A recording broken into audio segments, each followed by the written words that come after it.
Welcome, everybody. We're back for another week of Southern Wrestling Hot Topics and News, the podcast that coincides with the hottest new.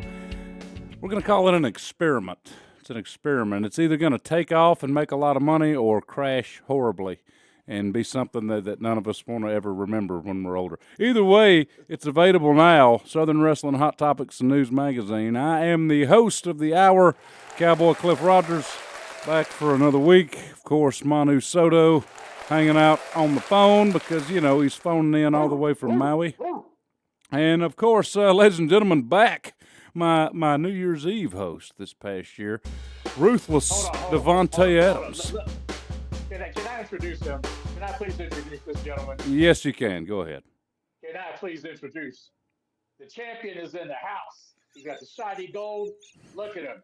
Shining, profiling. He is the Ruthless Devonte Adams. I'm trying to figure out why is he so petty half the time? I don't. Yeah, He is so petty. That's some legends, man. You know. You don't like God. that? Oh my God. It's bad enough he gave me the drum solo. It was bad enough with that. But I mean, you're a music guy. yeah, I am. So I appreciate it. But I'm glad to be back. One more again in the house, light heavyweight champion of UWE, man. I'm glad to be here with you. Glad to be here with you. Well, you know, this is a rare occurrence where, you know, both titles are in the same place at the same time. Folks, if you haven't already caught on by now, we wrestle primarily for UWE, United Wrestling Entertainment, based in Central Louisiana.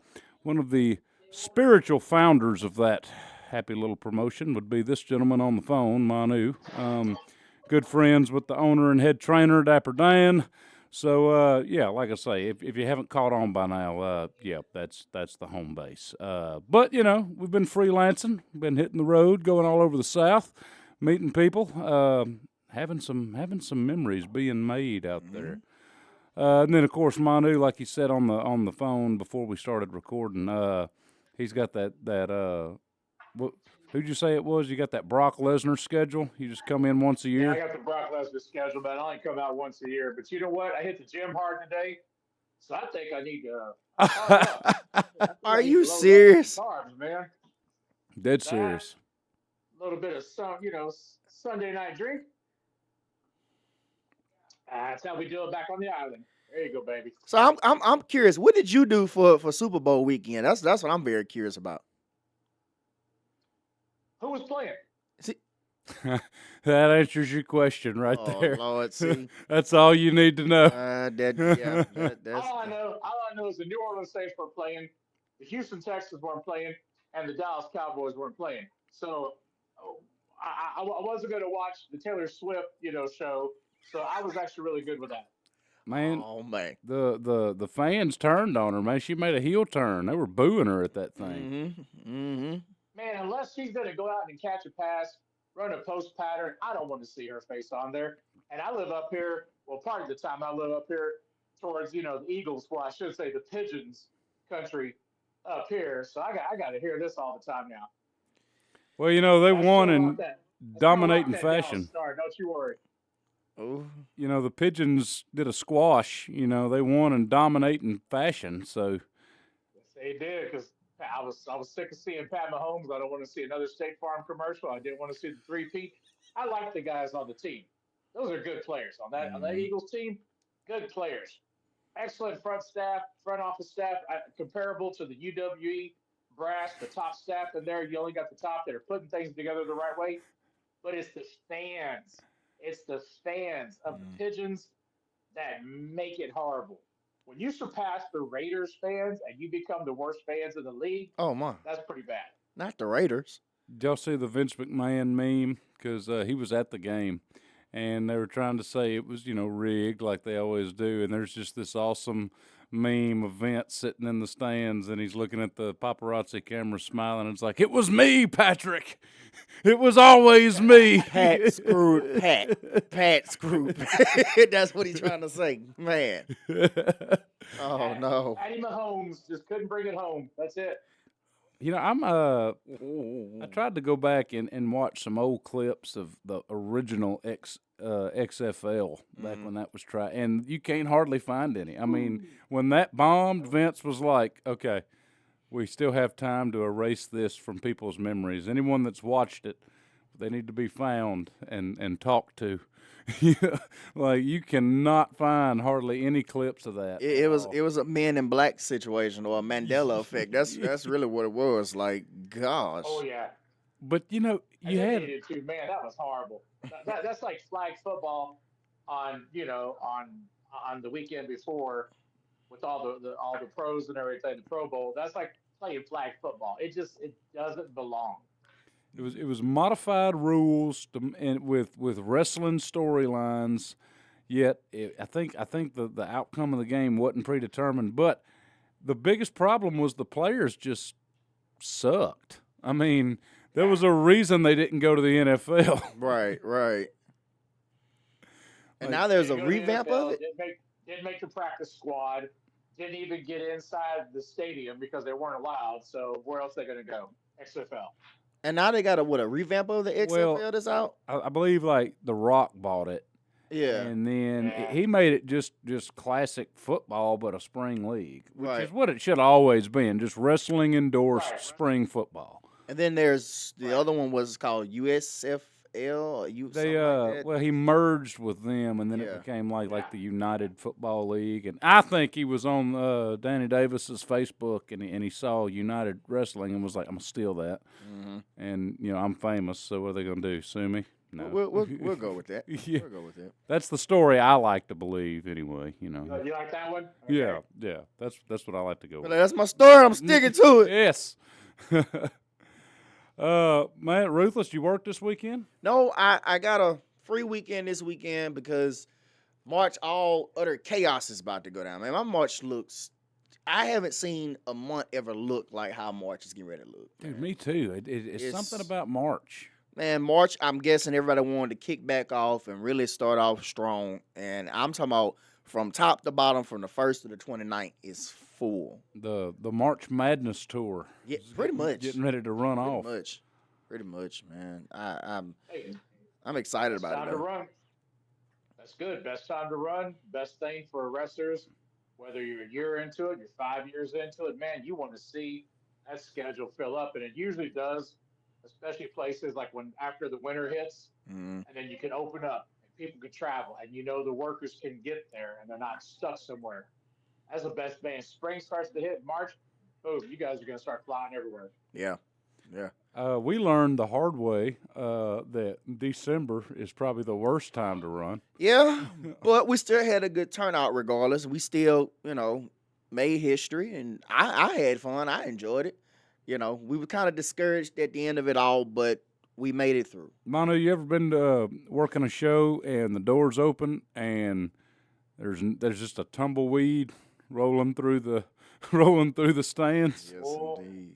Oh yeah, I wrestled in front of 5 people.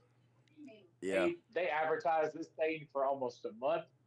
They had the tickets down to $5 a person ringside. And this was in the early '90s, man. And I think I had been in the business maybe 9 months. And I was just we had 15 wrestlers on the card. We had 5 fans. Those 5 fans were louder than hell. They came there. They were ready to watch. And you know what? Let's work. Let's go. And we've experienced a couple of events. We're not gonna say, but we've experienced a couple of I'm events. gonna I'm gonna spare their feelings. We're not in the business of burying here.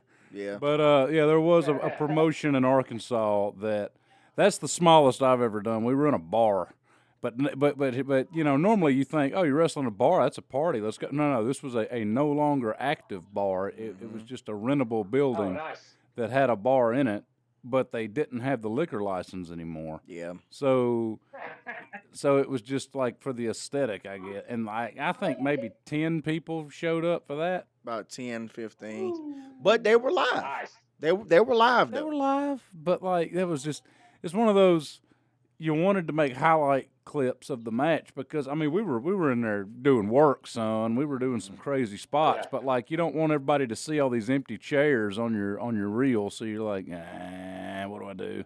Yeah. You know, just keep it for the grandkids. Show them one day. Be like, You do it like when it was COVID wrestling, man. You put all the pictures up in the background of all the different people that were there on their monitors and just run it like that. that would have been better. That would have been a step up. I Mm-hmm. think the lowest one you ever did. Again, not gonna name names here, but it was in like I think New Braunfels. There was maybe 4 people at that one. It was a little more than 4. But I think I don't remember what possibly may have went wrong with that one. But man, the matches. Ooh, I mean, we had a bunch of matches with that night too. But I mean, regardless, however many was there, it still was a live crowd. Oh yeah, It still was exciting though. yeah. That was Yeah, you know, you gotta crawl before you can walk, and you gotta walk before you can jog. You know, so we can't all just. That's why I get so irritated sometimes. I mean, not really irritated, but just like I'll meet guys that train for like with Booker T and guys that train with Dustin Rhodes, and I'll be like, they've been in the business 4 years, just like me, and I'm like, how many matches did you do your first year thinking it's going to be like me? Like, oh, a handful. So they'll be like, probably did 50 my first year. I'm like, it's not fair, man. Yeah. That's just not fair. A lot of it too is because of the fact with I don't know. It seemed like Louisiana was beefing with everybody at that point, so it was like you had to really go outside of Louisiana Yeah. to even wrestle. So it was Well, and Texas, it can be a tricky bird. It can be a Mhm. place where, like, you know, you kind of got to pass the preliminary check. Like, who trained you? And if it's not a Texas trainer, they're like, ugh. well, you know, if I need a guy to come out and be in the 30-man pre-show battle royal, you know, Yeah, it's one of them scenarios. yeah, and you're like, all right. So you know, we had a tougher start than a lot, but I feel like year 3 it really kicked into high gear for me. Yeah, And, for me too. yeah. For me too. So that's where and even Manu was telling us, I was like, man, look, give us a break. We're a little late for the podcast. We've been working this weekend. He's like, oh yeah, it's almost like you want to do this full time. Look at him. Two champions. A scheduled show podcast. And guess what? Hulk Hogan and Macho Man show up. Let's just show up whatever we want, brother. Okay. And then we just come strolling in. Yeah, And you guess call to what? see where we're We're at, all and I'm like, waiting I'm for still you. at the Holiday Inn. Speaking of which, I'm looking in this camera. Why do I look like Retro Rock with the black sweater on, with the necklace on, with the fanny pack? Do you smell? Do you smell what they're cooking? I might. I don't know. I did that the other day on accident. I had a black sweater, a pair of Wrangler jeans, and a fanny pack, and I just so happened to be wearing a cross necklace with a chain. And I'm like, wow, this was unexpected. But look Yeah. at me. So, if it would have been a turtleneck, it would have been perfect. Right. You're not getting no turtleneck on me, bro. That ain't gonna happen. Believe me, no matter how you wrestle, no matter how you dress when you're not wrestling on the road or traveling, you're always going to be the best dressed at Walmart. That is strange. You're right. That is strange. Like have you ever noticed, like, when you go into a store or something, like some days you want to put on shorts, but you find out yourself putting on long pants and just dressing up without dressing up? Yes. It's it's odd. I've gotten into that bad. Like, even when I wear like sweatpants and stuff like that, it still I feel like I'm overdressed. I always try to look my best for going to outside promotions, especially like ones I've never been to or the bigger, you know, high profile ones in the South and, well, really anywhere.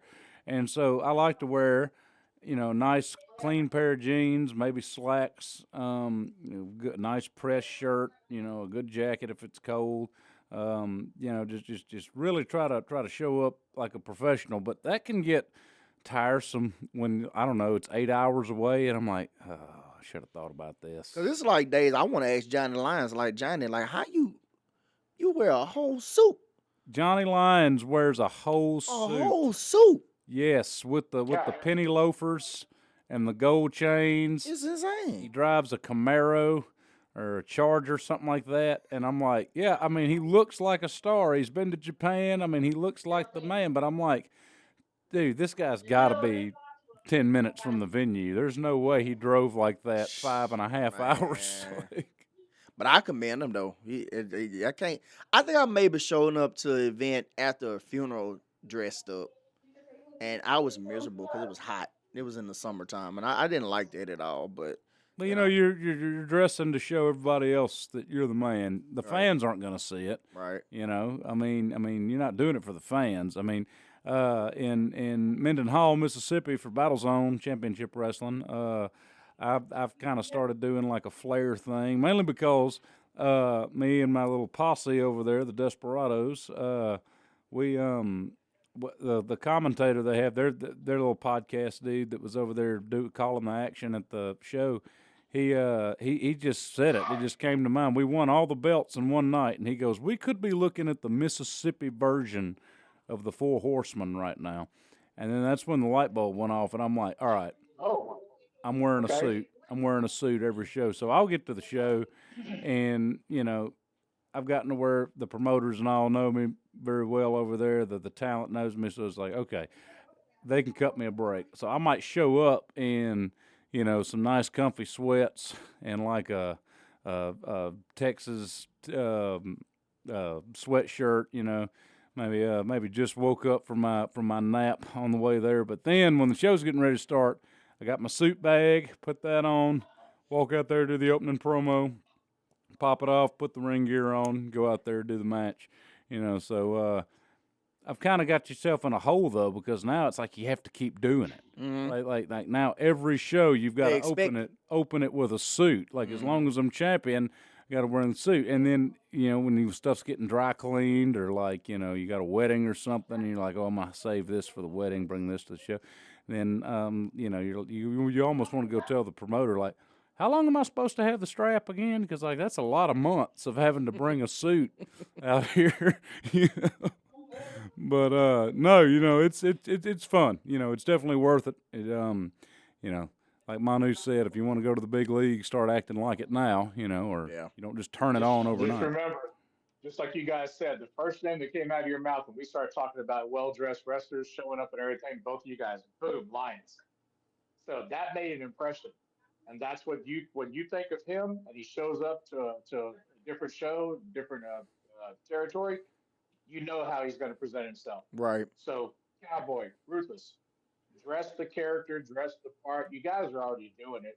But when you go to certain promotions, if you do something and it goes over, guess what? You created that success. You created that character and that persona. So give them what they're expecting. Regardless if you're sweating your ass off. You have to stop at wherever and change before you get there and throw some water on your face and show up like you just got off the jet. Same thing. You're going to do that. And even especially when you're carrying the straps. Yep. You're carrying the straps, man, because everybody's looking at you. And guess what? That's what you want. You want all eyes on you. Well, we are actually in the last weekend of February. That is when this is being taped right now. Podcast episodes are about a couple days or a week, you know, in production stuff when we're in between other stuff. So I know that our last episode just aired a day or two ago. So we're taping this one the last weekend of February. So Ruthless didn't have a job. I went to Taylorsville, Mississippi for Lost Art of Wrestling, LAW. The law. Lay down the law. And that was a fun show. That was a church-based show. It was in a church.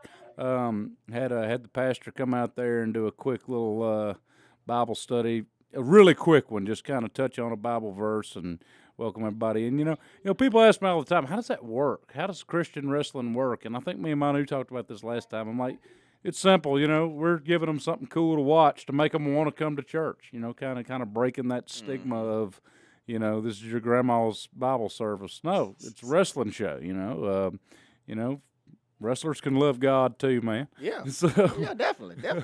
I'll tell you what was funny in the locker room is he actually did a quick little devotion talk with the talent in the locker room, and he was telling this story of, I think it was Jacob, and he said, you know, Jacob wrestled with God for an entire night and until the sunrise, and he was trying to say, you know, he's like, now some people may say this was a metaphor other peoples may think that maybe they're talking Greco-Roman, and I didn't want to be that guy to cut the pastor off, but I had a joke in the chamber. I wanted to be like, actually, preacher, I like to think that God stunned him, and then as he was getting up, he hit the spear, and I like to think that maybe Jacob tried to leapfrog the spear, and God was just like, that's not going to work for me, brother. What? And then catched him in the power Wow. slam. I said, that's my interpretation of the scripture. There is that he didn't go over in that one. Okay. Wow. Okay. Well, well, there you go. There's But we That's the last time, folks, we ever saw a cowboy at Law. yeah, that would have been my last appearance at Law. Wow. Man, that card there was stacked. I've got to tip my hat there to Paul Wright and the guys that were involved in booking that show.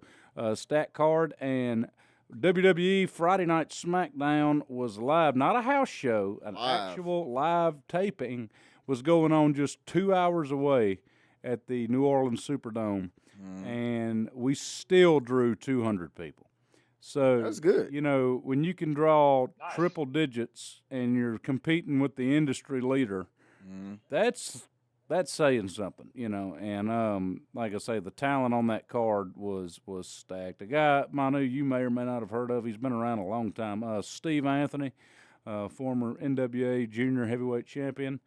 Yes, I actually I was watching the matches on YouTube. I was actually watching them. You guys had a good crowd. Good crowd there. Steve, I want to get on this show, or at least get him in the magazine or something. I mean, the guy is a river of knowledge, man. I like sitting there and talking to him. He's really laid back and stuff.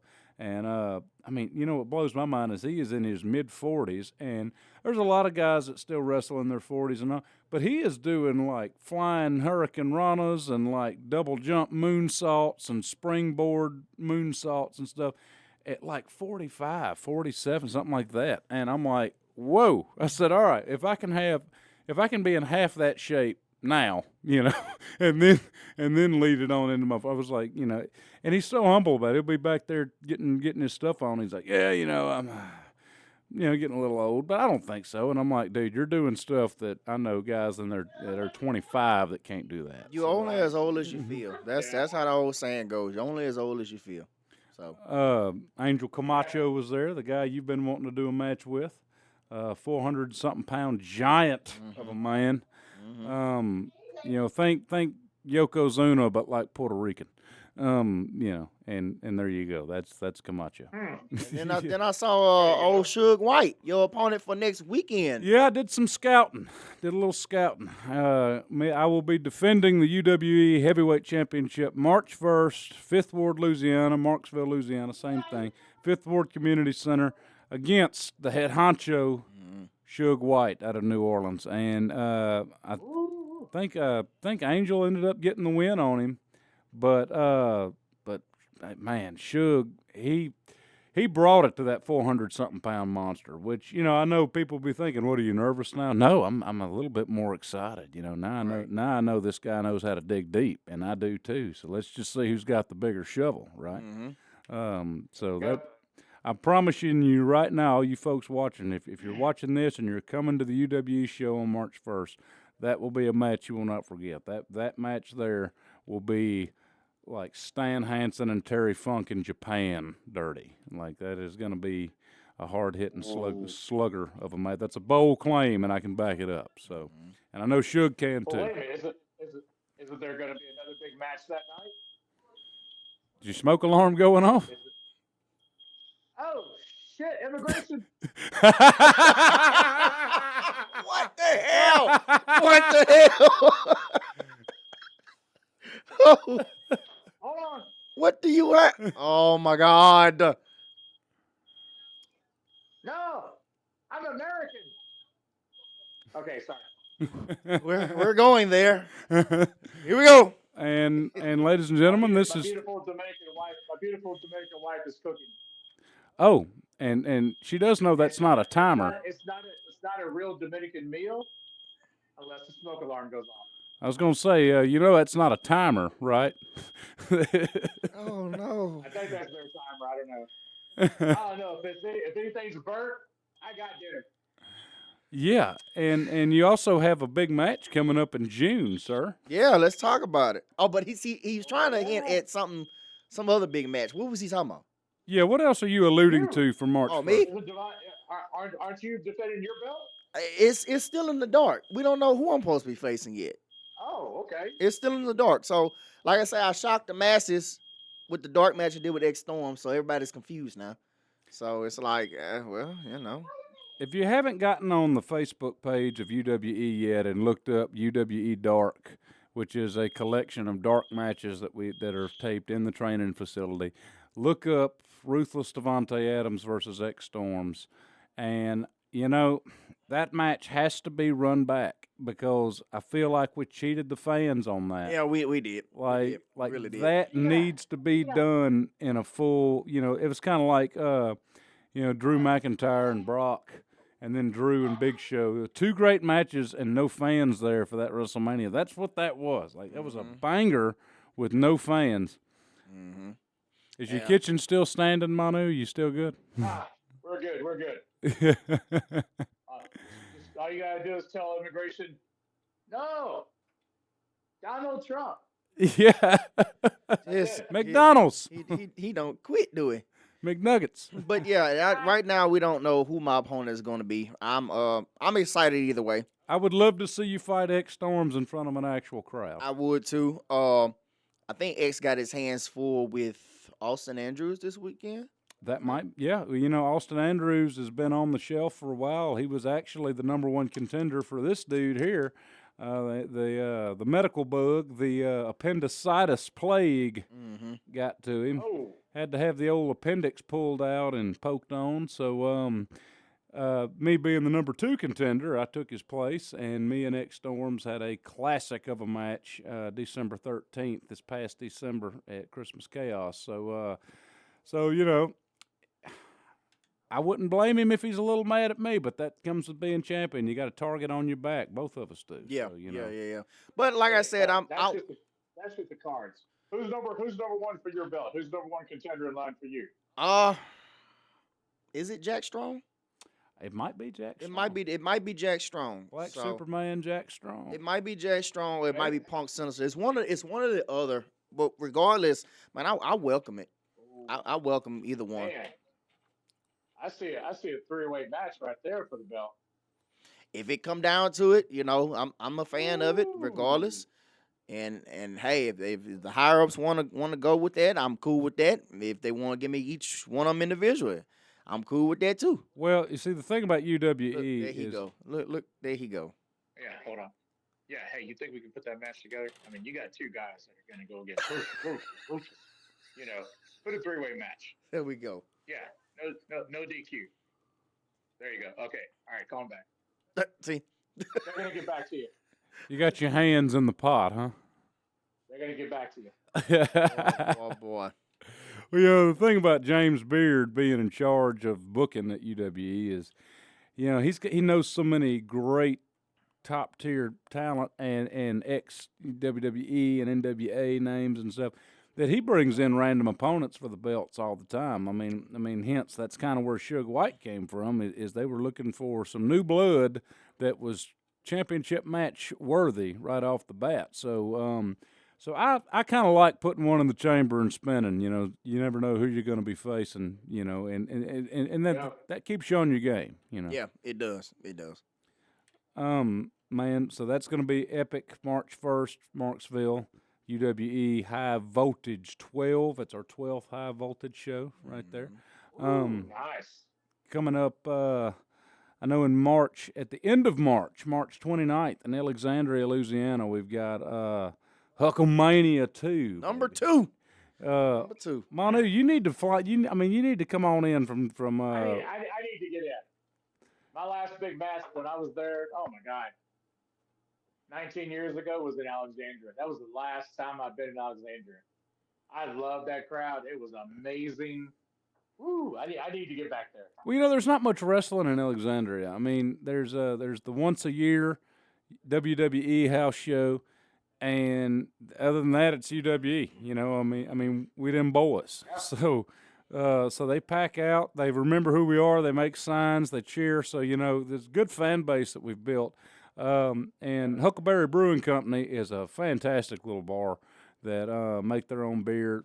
They love wrestling. I mean, me and Ruthless actually went to that bar one time, and they were in there with a PlayStation 4 or 5 hooked up to the bar TV, and they were doing a 2K tournament in the bar. And I was like, there's something here. And so they actually bought the UWE for a day. Like they booked us like a band.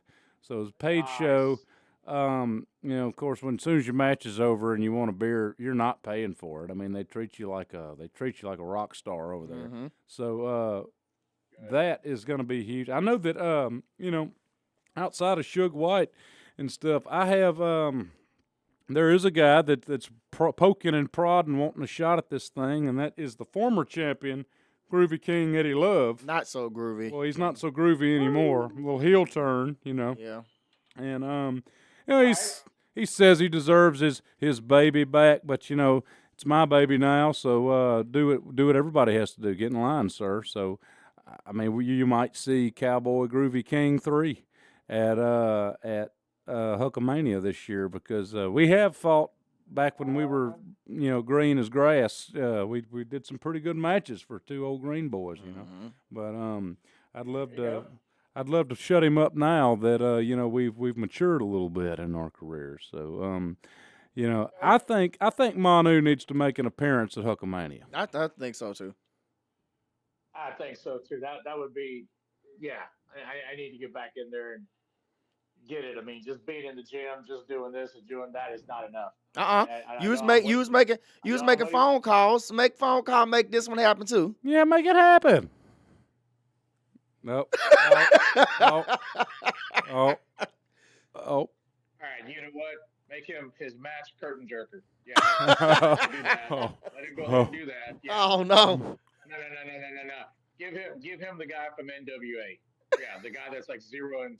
Yeah, give him. Yeah, good. All right, thanks. All right, they'll get back to you. Yeah, okay. Did that one to myself. You know, I guess now's a bad time. Speaking of Hulkamania, that's where your best friend in the whole world, MV. Dapper Dan? Old Mark Dan Valiant. Yeah, Mr. Blessed and No More Unbeaten. I watched that match. Oh, yeah. There are shots fired today. I watched that match twice. He came out there, and that's when he debuted his Crusader gimmick last year. He came out. Yeah, what's with the heel turn?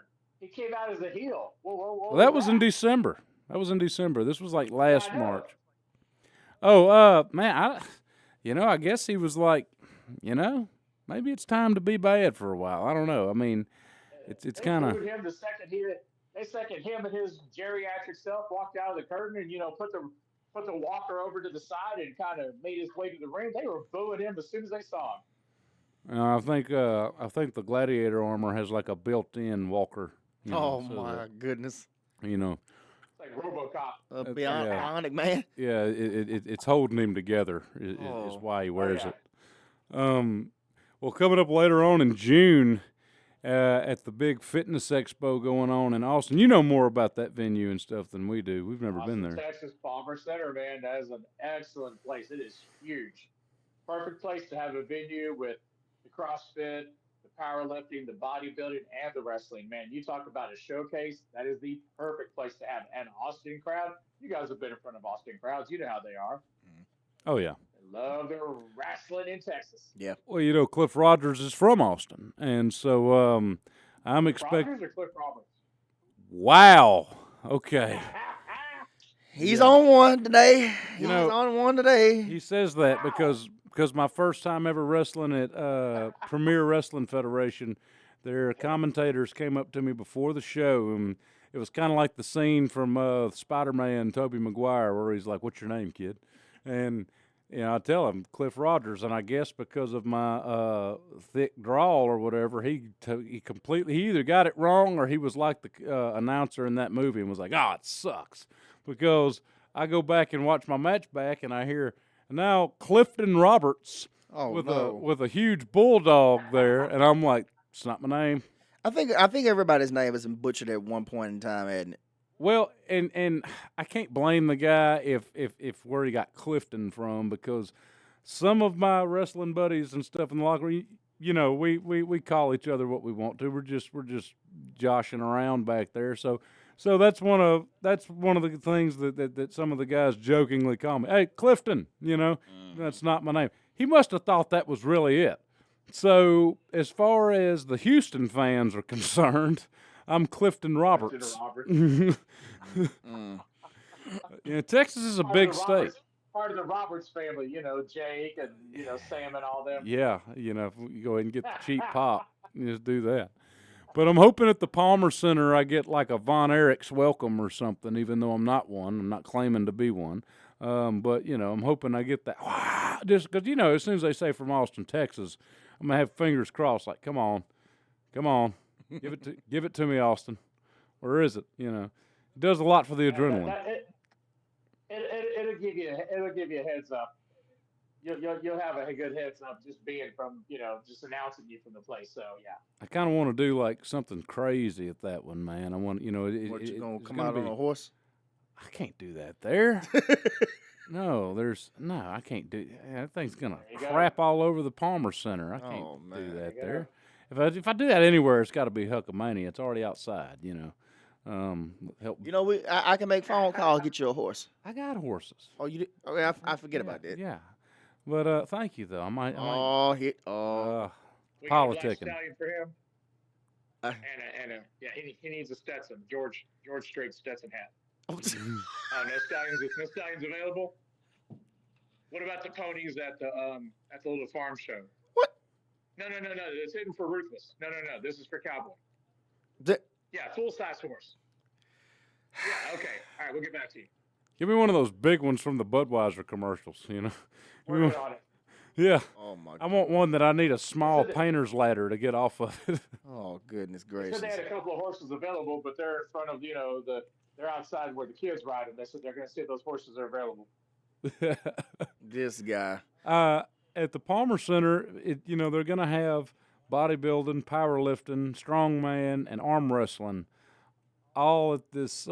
It's an expo, and wrestling is just a part of this big, awesome expo.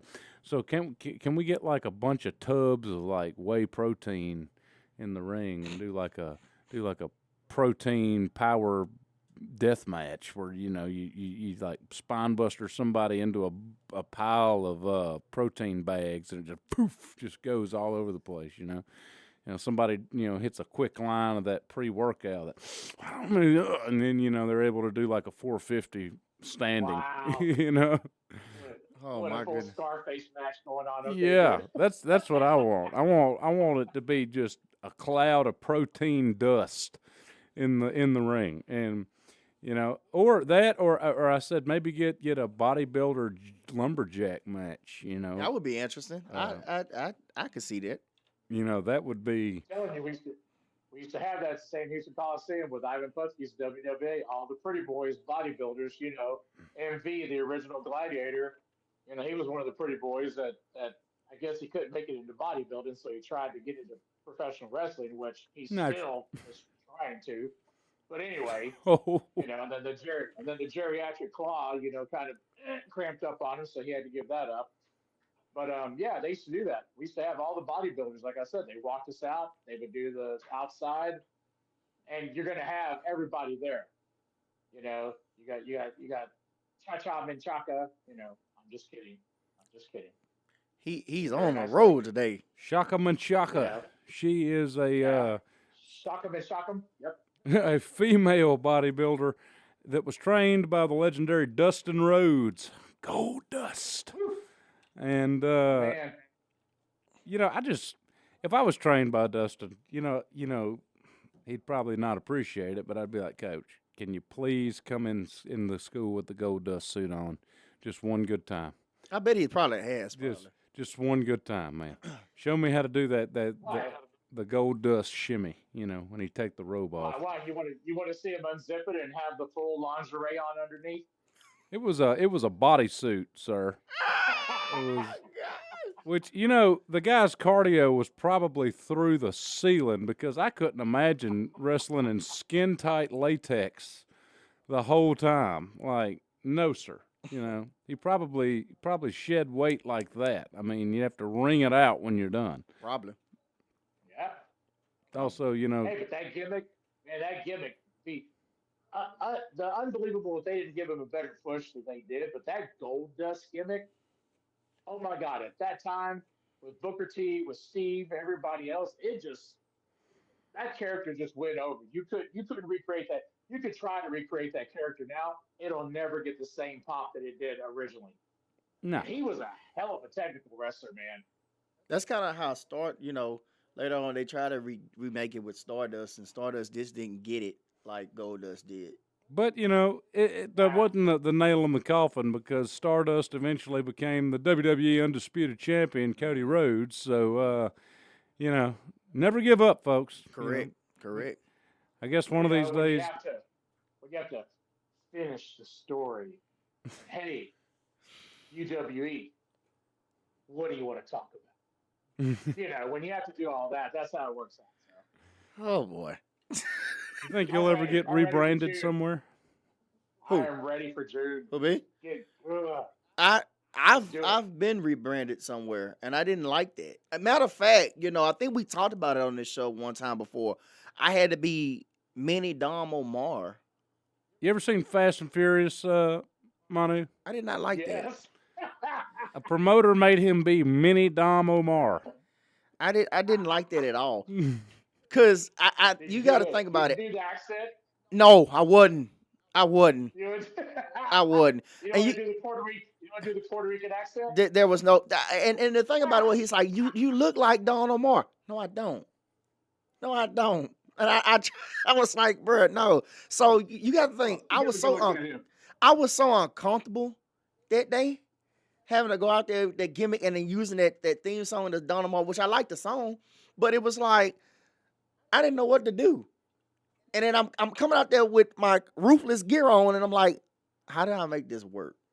Yeah, I mean, I'd at least I would have run to the Walmart real quick and just bought some clothes to look like Dom from the movie. I mean, like, man, that's all you can do at that point. I didn't like that, but quickly after, you know, I was ready to go be back Ruthless after that. Man, I've thought about rebranding myself once because I was on. I've talked about this before with Jordan Jensen when I had him on the show. I was at a Hurricane show, and they have this really popular guy. We've talked about him before, Young Gun Chandler Hopkins, and he was the resident cowboy of Hurricane. And they gave me a shot and put me in a match that night, and I'm thinking, okay, well, it can be done. Two cowboys on the same card, it can be done. Man, I came out there, and just all those fans were saying, they were like, yeah, oh, you're not Chandler. Yeah. Boo. Matter of fact, that was the Battle Royal. No, the Royal Rumble situation. Was that night? You're not Chandler. Yeah. Somebody did holler that. Yeah. I was so mad. I was like, I said, I want to just, you know, can I like be something else just for the night? Because remember the same night, I got the same reaction because of the Bulldogs. Yeah, he comes out doing his barking, and the Bulldogs are there. They're like, "Is this wannabe Bulldog? Is he trying out to be the third member?" Like, oh man. So yeah, that's when you go out there, you stand your ground. Someone yells and heckles, "Hey, you're not Chandler." Nope. I'm his better-looking half-step-brother. That's who I am. Mm-hmm. I'm the real cowboy. I'm the real bulldog, you know. I tried to use it to my advantage. I went to the promoter, and I was like, hey, man, maybe me and Chandler ought to settle this. Because I really wanted a match with Chandler is what it was. So I was like, this might be a way to get a match with Chandler. It didn't work. But you know, I think it would work now. I think I can keep up with Chandler. I can't do all the high flying that he does, but I can ground wrestle him now. I mean, I can put on a show. So I would love to go one-on-one with the young gun, especially now that he's got like a Shawn Michaels look going on for himself. He's he's got like the Sean pants, and he's got the long hair with the beard, and I'm like, I see what you're doing.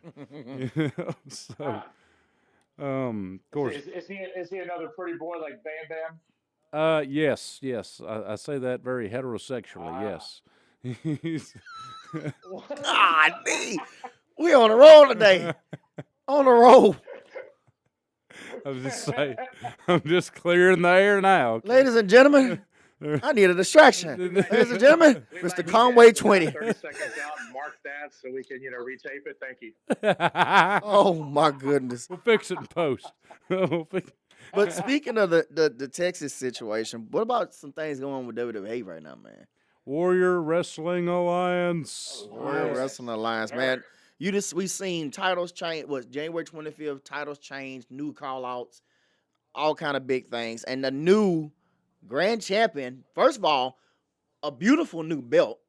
Number one, Beautiful. beautiful new belt. I mean, it's. Oh man, I want to get my hands on that. You can tell that the owner's a martial artist because it's got like a bunch of dragons and stuff And on the it. Shogun House and all that, man. Oh, yeah. It's the dojo and all. It's beautiful. Congratulations to Ace Alexander for winning it off of old Debo. And if you want to Yeah, right learn there. who Ace Alexander is, go to southernwrestlinghtn.net and read the web article that we did on him, man. The little bio. He's got a big, huge match, Cage Chaos, on March 8th, which is after the first, with his step bro, Matt DeLuna. Matthew De Luna. Yeah, A man. ton of fun. That's what he is. Oh my God, we just on one today, huh? But yeah, congratulations to him. Then Wait a minute. the tag team champions, like they changed hands from the Bad Boys of Wrestling to the ones who matter. You over there doing Roy math, Summers Manu? and Sean Cardona. What No, is I'm he trying to doing? figure out because Ruthless says it's on the 8th, which is after the 1st. I'm like, was that like Steiner math? Like, what was that? I'm trying to The figure out where eighth that came is from. after the first. What? Because it's on the 8th, which, as we can see, is after the 1st. Anywho, but big shout out to I think the Iceman Parson braids are too tight, little Dom. this I think they're dude too here. tight. But big shout out to Sean Cordova and Corey Summers on their win for the tag team championships.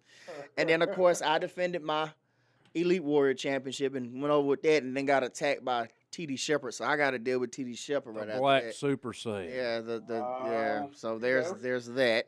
But man, WWA is congratulations to them because Manu, since the last time you talked to Derek and then when he was on our podcast, they have officially become partnered up with AIWF, which is Allied Independent Wrestling Nice. Federation. I think yeah, that's what it stands for. yeah, that's it. And it's technically like another NWA. It's like this big NWA, yep. governing body that and they only take so many from Texas, and they made the cut. So yeah, I mean, congratulations to that because that's hard to do. Man, definitely. So and the Have fact you guys that worked for NWA?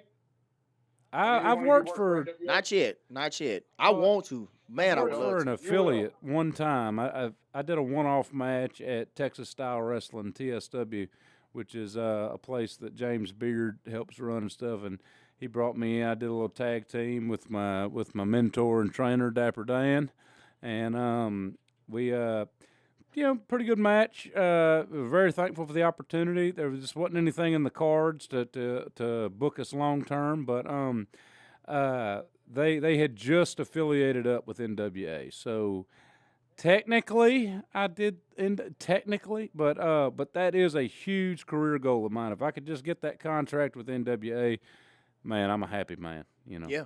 I'm a happy guy. If I could make That an was a appearance. good thing for me. I had a great opportunity to get with NWA. I kind of got out of the business for a little bit. I went into MMA, did shoot fighting, did some other stuff, sanctioned, unsanctioned, whatever, and did all that, and then came back. And when I came back, the question was, are you able to make that change back? Because you've been doing MMA and shoot fighting matches. Are you able to come back and work in the ring again? I said, yeah, what are you talking about? I'm fine. No. Are you able to come back and work without legally or choking someone out, and because the unsanctioned matches, everything went. You did. It was all out. Mm-hmm. It was all out. Winner and take all. There was no rules. So that's all you're going to do. Right. So those were unsanctioned matches. So they were worried about it. And NWA gave me that shot to come back when I came back in. And ironically, NWA is the same ones that gave me the bridge to do dark matches with WWF. Wow. So Awesome. you get it with NWA, man. You get some crazy stuff. That's how I met Ernie Ladd, his nephew. He had trained his nephew and brought him in. Met the weirdest character. This guy, when I saw him in the back, I was like, man, he looks like Curly from the Three Stooges. And that's exactly what this guy looked like. They had him come out as the Cookie Monster.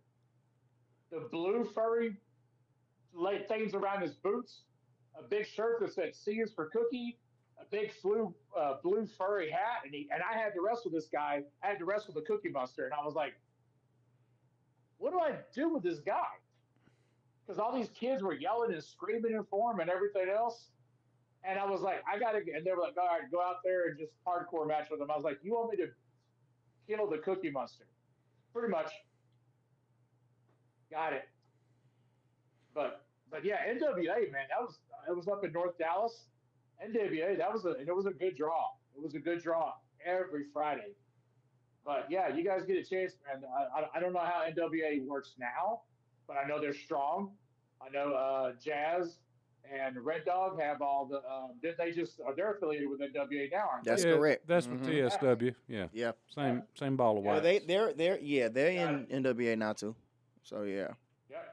That is you are a jerk, man. You killed the Cookie Monster. I was over here thinking it, but I wasn't gonna say it. I beat him to death. I put him in a pile of just crumbled up chocolate chip cookies and just destroyed this guy. I bet you did No too. milk, all cookies, just bam. And this guy was I was 375. He was a legitimate 330. Oh wow. So I'm very sure he probably Yeah. beat up Winnie the Pooh and Barney after that too. Yeah. Jerk. Hey, whoa. Why you gotta do that to me, man? It was a 1-on-4 against the Teletubbies, but I'm not gonna say anything. I mean, I've had to squash a few local kids' dreams. We were Yeah, I have. when I've done that. when I wrestled the Pharaoh of Funk this past Friday night in Taylorsville, Mississippi. Me and him have a big title match for the Battle Zone belt at Battle Zone's Widowfest, which we'll talk about that in a little bit. Well, they went ahead and booked it a little early at Law, and they wanted us to at Law Starter Wrestling, the winner gets to decide the stipulation. Look, he's an older guy.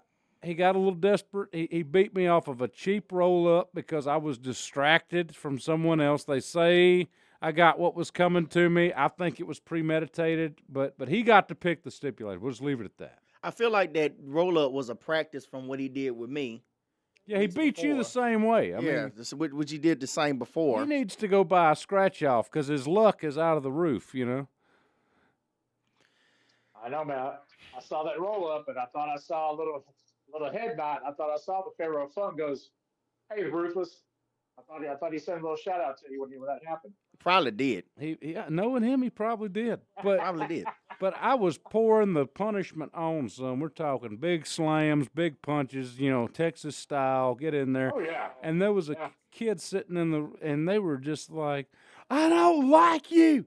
Leave the Pharaoh alone." Because you got to remember, he's a legend over there in that area of Mississippi, really all over the state of Mississippi. Yeah. He's a legend. I mean, and you can tell Was that why. the kid You can were see yelling why. at when you were outside the ring? Is that the kid you were yelling at? oh yeah. Was that kid? Okay. Yeah, he had a Rey Mysterio mask on, and I was like, "Kid, if you don't shut up, I'm gonna pull that mask off and pawn it." So, Oh man. man, yeah, it just came to me. They don't like me in Mississippi. They think I'm a jerk over there, so I play the part. Gee, I wonder why. I Well, wonder. you can't get your GPS done right when you're in Mississippi. It throws you around somewhere. There's a vortex in Mississippi. Yeah. Not that I'm bringing up any old battle scars, or bad memories. Did I ever tell you about the time me and Gatekeeper went the wrong way coming back? Yeah, for about 3 hours almost. Yeah. Almost for 3 hours. He calls me and say, "Hey, I got a problem." Like, what's the problem? Man, we've been on this road. We're going to Coach Dapp's house, but for some reason there is an address that matches Coach Dapp's house in Mississippi. I'm like, so you mean to tell me you went 3 hours the opposite direction? Ruthless is like, what do you want me to do about it? What I'm you like, want me oh, nothing. I don't want you to do nothing. I just need to share this with somebody. So And I think it was like at midnight. yeah, At midnight. I hadn't been home long. I was like, bruh, what? How? Come on, man. You know, I actually did that to my mom coming back from Taylorsville last night. I ended up staying the day, going and getting some training in Mississippi to stay sharp for March 1st coming up. And, you know, because I'm used to wrestling on a Saturday. So I was like, hey, it's Saturday. Let me go roll around at this little local ring over here. And I'm on my way back Saturday, and I called my mother, and she was like, hey, how'd the show go? How are you? And I was like, well, I did it again. I'm in Jackson. Oh, no. And she really believed me. She was like, oh, my God. And I was like, no, actually, I'm not. I just entered Louisiana. I'll be passing through soon. But, you know, it's one of those. I She's just, probably wondering how come she didn't adopt. yeah, I probably so.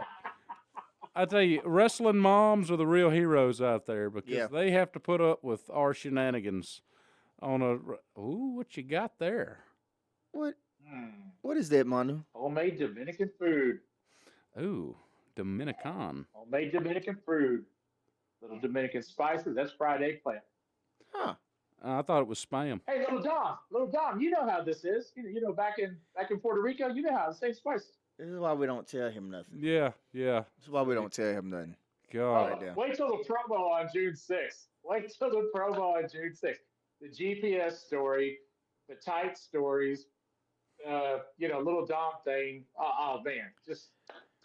Well, you all see, my I made it a noses ready to point. go. I made it a point to wear my new gear in that match at Law. I got brand new tights, and I even started wearing a singlet top. You know, just trying something different It here. looked good. That actually It looked good, did. man. It That did. looked good. Thank you. And actually, all went together. It looked good. You So, know, I mean, you know, I used to think that was kind of a. nothing to say. I used to kind of think that was a cop out. I was like, you know, because I grew up, I was an Undertaker kid, and it was like, well, you trying to look like Taker, and I'm like, nah, just shut up, man. You know, so I figured I'd try it out. But you know, the goal here is to get that chiseled 6-pack so that when I drop the straps, you know, you get a little extra show going. You know, when it's time for the finish and you drop the Whoa. straps. All right, buddy. You keep that show for the ladies. I know it's not Saturday night. You keep that show. You keep that show in the package over there. Ruthless is right next to you, so just remember. If you notice in the match, I did drop the straps as like, kind of like a homage to Jerry Lawler, you know, because you know. I was waiting for you to do the strap thing, and you started like that, and you're like, no, stop for a second. Yeah, just flex the guns, gun show. That's all you got to do. God. What's with who's the Pharaoh? Fuck. What was with all the Ultimate Warrior string stuff? Everything he had. I can't explain that guy. He's an anomaly. Okay, he's a little short white dude with a super country. You think I'm country? And you hear him talk, but he comes out to like. I got that jigger juice. I got that jigger juice. It's coming. And I'm like, that is. Oh my God. I had no idea that was going to be his music. And when I first saw him work, I was like, is this guy for real? And he comes out shaking his knees. He kind of does like a Coco Beware dance, you know? And I'm like, what? And it's the most over thing. I mean, they think he is. He went over with that crowd. I mean, not just the music, but as soon as he hit, boom, dude, he was over. And I didn't believe it when Cowboy told me it. And when I went in person my own self and saw it, I was like, this is ridiculous. This is insane. He has gone toe to toe. It works, I'm telling you. With some of UWE's best graduates, man. Me, Ruthless, Gatekeeper, So he's not a graduate, but a regular at UWE. Arthur Delgado. He's been on the show before. They've done one. So management is bringing him in to the March 1st show. UWE High Voltage 12. The Pharaoh will be making a Louisiana appearance, and Okay. he. Really? I think I was thinking to myself the other day. You kind of already have. You've wrestled half the roster already in your home state. It's same thing, different state at this point. You know what I mean? Yeah. I'm curious to see who's going to go up with. I would like to see him fight Dapper Dan. I would too. Oh, I would really? too. I want to see Dapper Dan use him as a back scratcher and just hang him out to dry. So. It's too bad Manu not here. I'd like to see Dapper- him go against Manu too, though. Dapper tapper uppercuts, just boom.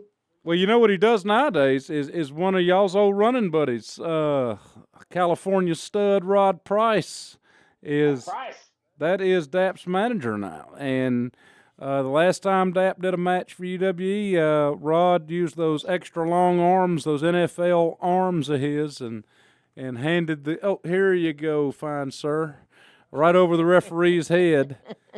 Loaded Dapper Tapper, you know. You hate to see it, but you got to respect it. There it was. Mm-hmm. So could we be seeing that on March 1st? I don't know. I don't know.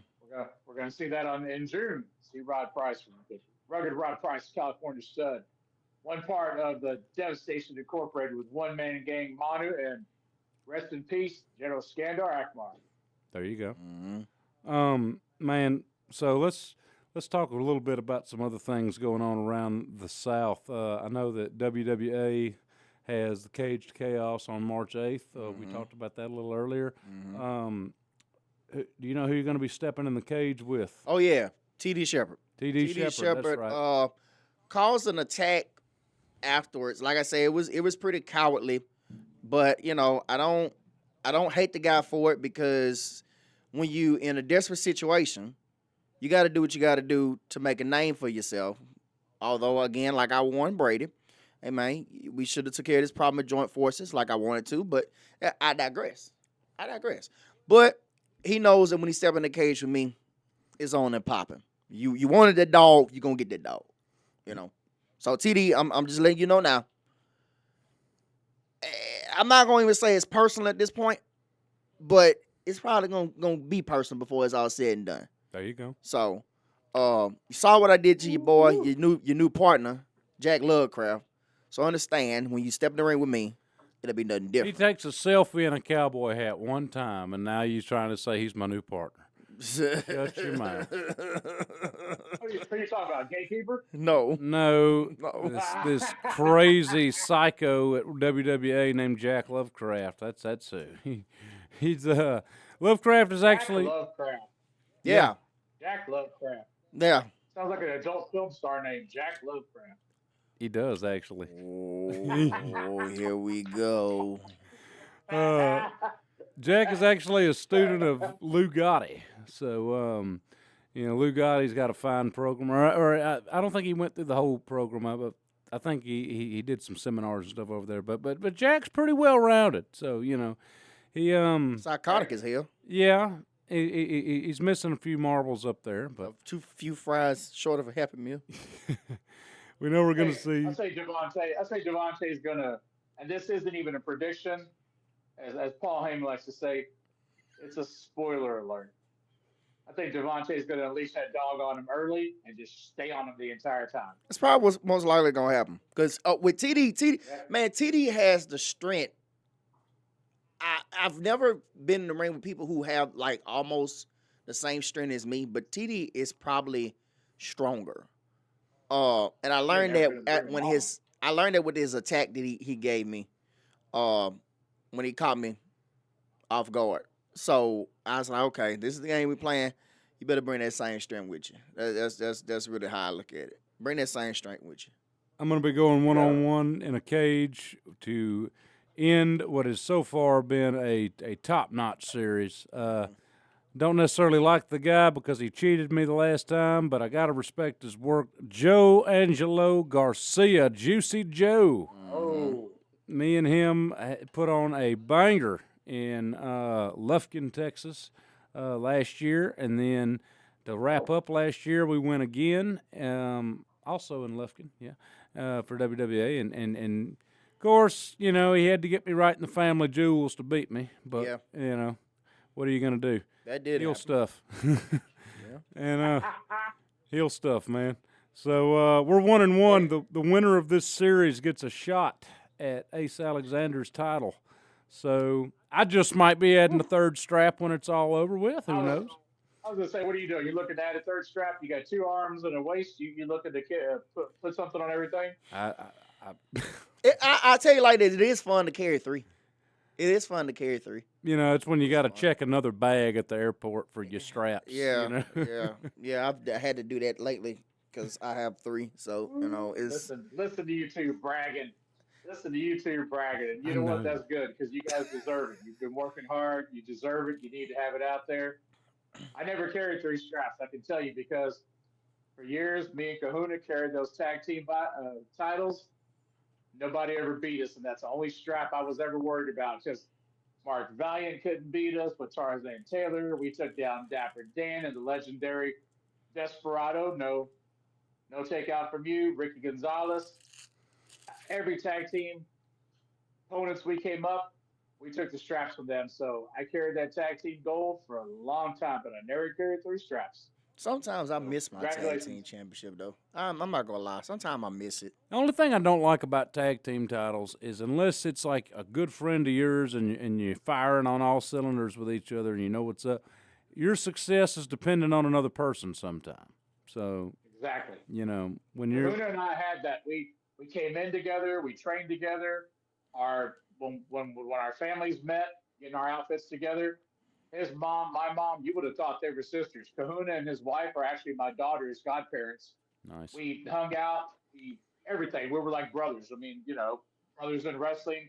His little brother was my little brother, and we actually hung out together. So so when we traveled, we always traveled together. Right.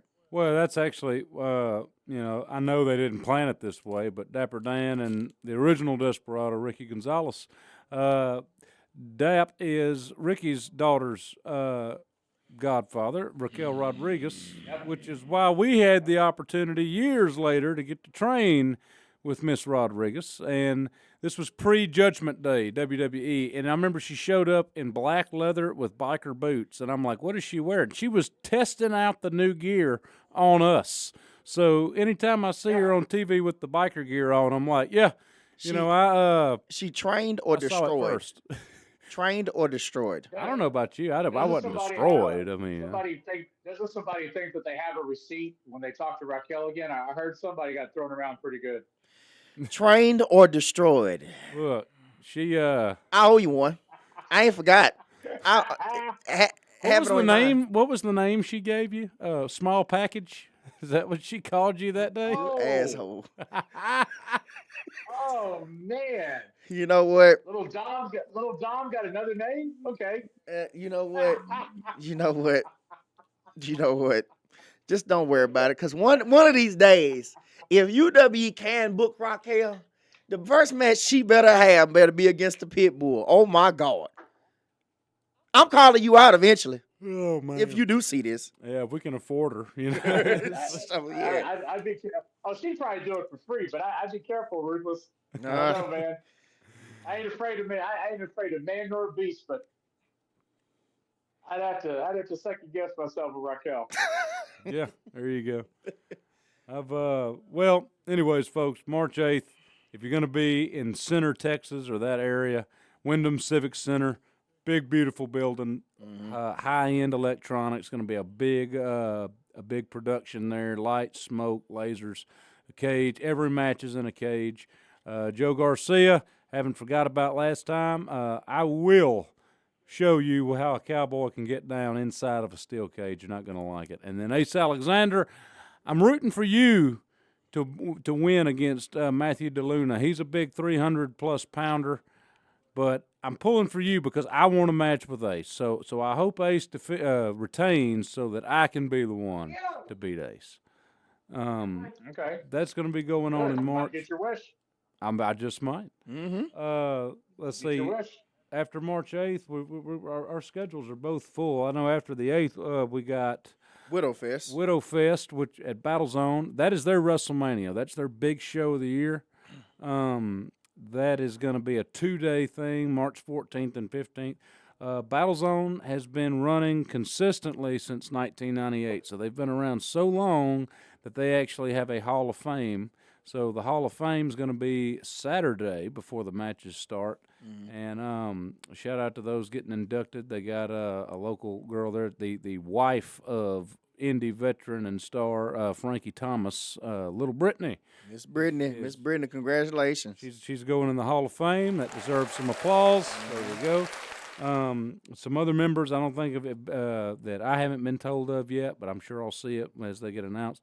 Me and the Funk going one more time in a Widowmaker's Ball match. And let me tell you what that is. Pharaoh Funk has his own weird way of thinking. He told me after he beat me, he got on the mic, and he goes, "We're going to take a disco ball, pimp, and we're going to fill that thing up with God knows what. And the first person to pull the string and open the secret compartment of this disco ball, it will come raining down." Y'all, there might be bottle caps in there. There might be thumbtacks, broken glass. I was thinking thumbtacks. I mean, it is going to be a disco ball full of fun, if you will. Oh, my God. And, of course, other weapons, too, and falls count anywhere. So I'm game. The Cliff Rogers era will not end. So I hate to have to beat him at his own big show, but, you know, I'm not losing. Then, do what you got to do, man. supposedly, He's got a couple of years. That's what I'm saying. But he actually beat a big string of opponents to get to me. So I have to honor my word. You know, let's do it. I was the last. I was supposed to shut it down, and it didn't work like that. Yeah. It didn't work like that. I, You saw the cheap roll up. yeah, still, man. I paid you good money to come handle that guy for You me. did. And that money went to good use, too. Yeah. I want you to know. Would you buy that sweater with it? No, but you're going to see on the 29th what I bought. Oh, okay. So, yeah. Hopefully by the 29th, it will be ready. But I kind of doubt it. But at least by May, the show we have in May, some things are going to look a little bit different. Okay. So, All yeah, right. some things going to look a little bit different. See, So- debut that in May and he'll be ready for June. Look at that. So, yeah. What do you say? What you say? I said your changes. You're gonna show your changes in May, and then everything is gonna be ready for June 6th or June Yeah. 7th. Well, yeah. Hopefully, that's what we're hoping. But with everything going on right now, things kind of transpiring. So it's kind of some days it's in progress, some days it's on hold. But we're definitely working with everything that's going on, and we're just rolling with the punches, however it is. What you got on March 22nd? So March 22nd, someone has come back to life. Oh, Somebody has come back to life on New Hope Elite Wrestling. yes. So I'll be defending my United States champion that's been, championship, that's been dormant for a little while. I honestly thought they shut down. That's the life cycle of an indie there. But they hit it with the defibrillator. They're running a big show on the 22nd. So Yeah, looks so like they're back. I'll be defending the United States championship out there. Arthur Delgado will defend his heavyweight championship out there. Dirks, Arkansas, I've been in Dirks. and it's called Spring Break. Yeah, spring break. Spring break. I saw that flyer. So. Yeah. And then 22nd, me and the Gatekeeper have a tag team match against some rivals of ours that we've done several with. The Hosey brothers over there at SWA, also known as the Varsity. Two big dudes that have seen Friday or Varsity Blues too many times. They just made it their gimmick. Oh, wow. But Wow. we're going to be facing each other there at SWA Promotions, and I can't think of the name off the top of my head, but I'll post it. Yeah, but that's going to be in Mississippi, and then the 29th we got Hulkamania 2 in Alexandria, and then that'll put a pin in March. But man, I'm kind of looking forward to June right now, man. I am. Wait a minute. You looking forward to June? For the expo. No. The other expo. Oh yeah, I forgot, man. In April, I'm going to Las Vegas. He's going. I had to Right. pull out of it for different reasons. I just right now with everything with the planes and everything, man, I can't get on the plane. I'm not getting on no plane, Halibut. Getting on no plane, Halibut. But no, I can't do it right now. So when things calm down a little bit, I'll be back flying because I cannot wait to get back to Washington. Oh my God, I don't know why, but I just can't wait. I respect your decision, but me, I like to live fast and dangerous. Yeah, I'm already going to Vegas. Roll the dice one more time with the plane. I can't do it. I'm sorry, y'all. For everybody who was looking for me to come to Vegas, I just can't do it this go around. Did you say Fast and Dangerous or Fast and Furious? Both. Okay. Both. I know, because you had little Dom over here. I thought you were making a reference to Fast and Furious. He ain't gonna stop. He ain't gonna stop. For those of you people that live in the Nevada area, the Level Up Expo is the last weekend of April. That is going to be huge, man. All things video games, comic books, and wrestling. I don't know who I'm facing. Roll the dice, baby. Let's see what we get. I've got my sister and some friends coming out there to party and watch and all. I've never been to Las Vegas. I'm excited to check it out. So that'll be something big for me. Hopefully I get some eyes on me, and that's one step closer to getting bigger gigs, And I will say, I know I'm missing this one this year, but next year, hopefully 2026, we get back on track. Once this whole thing with the airlines and all that calm down, for sure be back with Washington, for sure be back in Las Vegas. I want to do some things with Versus Pro Wrestling that's outside of the expo too. Man, they have some good shows all throughout the year, not just the expo, but all throughout the year too. So, because this also messed up me going to Vancouver. Something was going on in Vancouver. I was supposed to be going to do, but it's all messed up, man. It's this plane thing is all messed up. I got to get me a passport. It's all messed up. I want to go do a little Canada. I want to go do a little Mexico. Japan is definitely on the list. You better get a passport. You need a passport for anything. Yeah, because now you got to do Mexico, anywhere. Because now you also have to do real ID. Yeah, that's a new thing you have to get is real ID. Yeah. They put the little star on your license, and now you can travel on the planes and all that too. So, definitely if you're a wrestler and they haven't told you about real ID, you might want to get on that. Definitely. Can you not fly domestically if you don't have it? I don't know. I think it's anywhere, any airport or however way you fly, you have to have real ID now. So that's like a requirement. Right. So you have to do that. It's one of them things. They're trying to change up the way they do things to get to the modern age. So, it's one of them. Yeah, like Hank Jr. said, I'll have my guns. You keep the change. Yeah. Yeah. But there's so much going on this year, and it's so much that's gonna be happening this year. You thought 2024 was something. Wait till 2025 really kick off, especially with March. There you go. 2025 is going to be something serious, man. There you go. Well, folks, I hope you all looking forward to these great events like we are. Thanks for hanging out with us again. Remember, buy the magazine, folks. It's on Kindle. Paper copies are in production. I know I think we've cracked the code to get a good streamlined system going there, but they will be available very soon.